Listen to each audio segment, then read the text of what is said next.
أعوذ بالله من الشيطان الرجيم. ولما رجع موسى إلى قومه غضبان أسفا قال بئس ما خلفتموني من بعدي أعجلتم أمر ربكم وألقى الألواح وأخذ برأس أخيه يجره إليه قال ابن أم إن القوم استضعفوني وكانوا يقتلونني فلا تشمت بي الأعداء ولا تجعلني مع القوم الظالمين قال رب اغفر لي ولأخي وأدخلنا في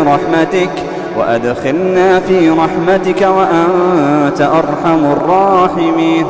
إن الذين اتخذوا العجل سينالهم غضب من ربهم وذلة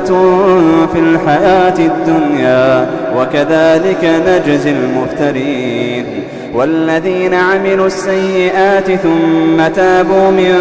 بعدها وآمنوا إن ربك من بعدها لغفور رحيم ولما سكت عن موسى الغضب أخذ الألواح وفي نسختها هدى ورحمة للذين هم لربهم يرهبون واختار موسى قومه 70 رجلا لميقاتنا فلما أخذتهم الرجفة قال رب لو شئت أهلكتهم من قبل وإياي أتهلكنا بما فعل السفهاء منا إن هي إلا فتنتك تضل بها من تشاء وتهدي من تشاء أنت ولينا فاغفر لنا وارحمنا وأنت خير الغافرين واكتب لنا في هذه الدنيا حسنة وفي الآخرة إنا هدنا إليك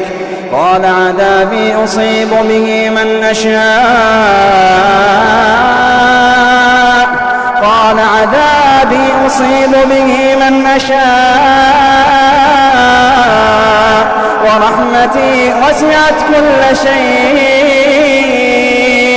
ورحمتي وسعت كل شيء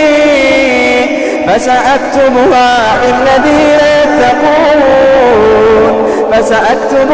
للذين يتقون ويؤتون الزكاة والذين هم بآياتنا يؤمنون الذين يتبعون الرسول النبي الأمي الذي يجدونه مكتوبا عندهم في التوراة والإنجيل يأمرهم بالمعروف وينهاهم عن المنكر ويحل لهم الطيبات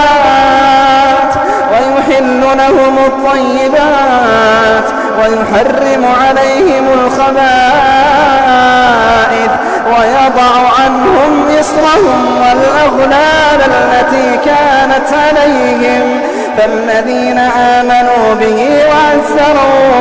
وعزروه ونصروه واتبعوا النور الذي أنزل معه أولئك هم المفلحون.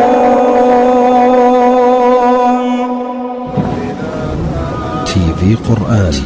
صوت في آفاق الحياة.